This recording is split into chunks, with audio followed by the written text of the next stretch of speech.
Por que todas as chuteiras da Copa são cor-de-rosa? Existe uma teoria em pesquisa de tendências chamada regra de 3. Ela funciona assim: se temos uma evidência, temos um fato. Se temos duas, pode ser uma coincidência.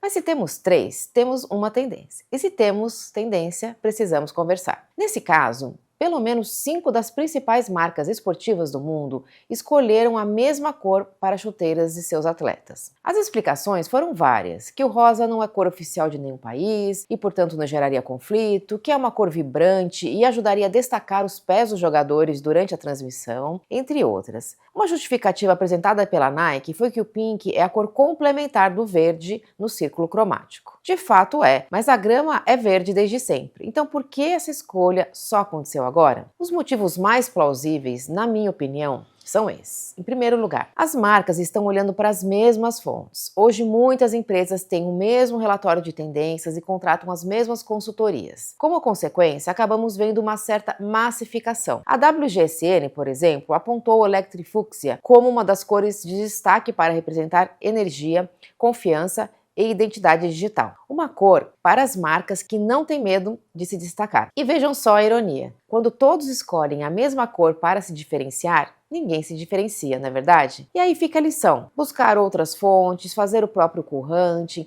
desenvolver uma identidade de marca que consiste em nunca esquecer que a autenticidade vem antes da tendência. O motivo número 2 é que o rosa deixou de representar a fragilidade para representar força. Para entender esse fenômeno, precisamos olhar passado, presente e futuro, como a gente faz em tendências. E para isso, eu vou falar um pouquinho da história recente da cor rosa para vocês. Vocês já pararam para pensar que apenas 20 anos atrás seria muito difícil vermos jogadores profissionais de futebol usando chuteiras cor-de-rosa em uma Copa do Mundo? Na minha visão, isso é um sinal dos tempos. Até meados da década passada, o rosa ainda era amplamente associado ao lado delicado ou frágil do feminino. Hoje, muitas dessas características passaram a ser vistas como qualidades humanas e não mais como sinais de fraqueza. Em janeiro de 2017, aconteceu a Marcha das Mulheres nos Estados Unidos e a famosa touca rosa, conhecida como Pussy Hat, tornou-se um símbolo do movimento.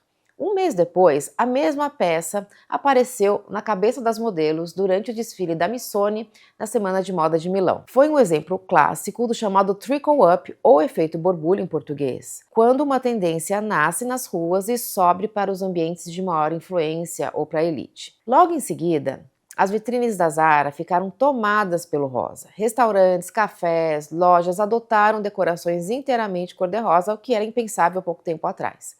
E quando isso entra na decoração, a gente já tem certeza que é uma tendência de comportamento, porque a gente não troca de sofá como a gente troca de roupa. Não é verdade? O tapete do Met Gala em 2019 foi rosa, a cor foi tema de uma exposição no FIT Museum em Nova York, e em 2022 a Valentino apresentou um desfile inteiro em pink. Em 2023 veio todo o fenômeno do filme do Barbie. Ou seja, não estamos falando de uma moda rápida e passageira, estamos falando de uma transformação cultural. O rosa viralizou porque ele passou a representar valores associados à diversidade, a inclusão e as novas discussões sobre identidade de gênero. Também acompanhou movimentos como #MeToo e uma mudança significativa na forma como os homens se relacionam com a própria imagem. Hoje, usar rosa não carrega mais o mesmo peso simbólico que carregava há 15 ou 20 anos atrás. Eu lembro do meu professor de tendências do FIT em Nova York dizendo em 2008 que a grande tendência da década era o The Greening of America. Naquele momento, poderíamos até considerar que o verde era a cor da década. E hoje, eu arriscaria dizer que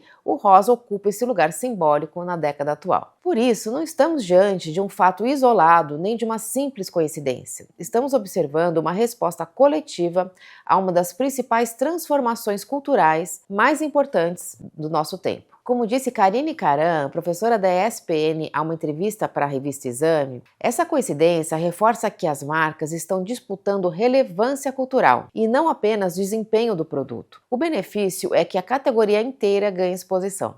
E você, já parou para pensar qual é a relevância cultural que a sua marca representa hoje? Se quiser conversar sobre esse assunto, sobre tendências, comportamento e posicionamento de marca, me chama.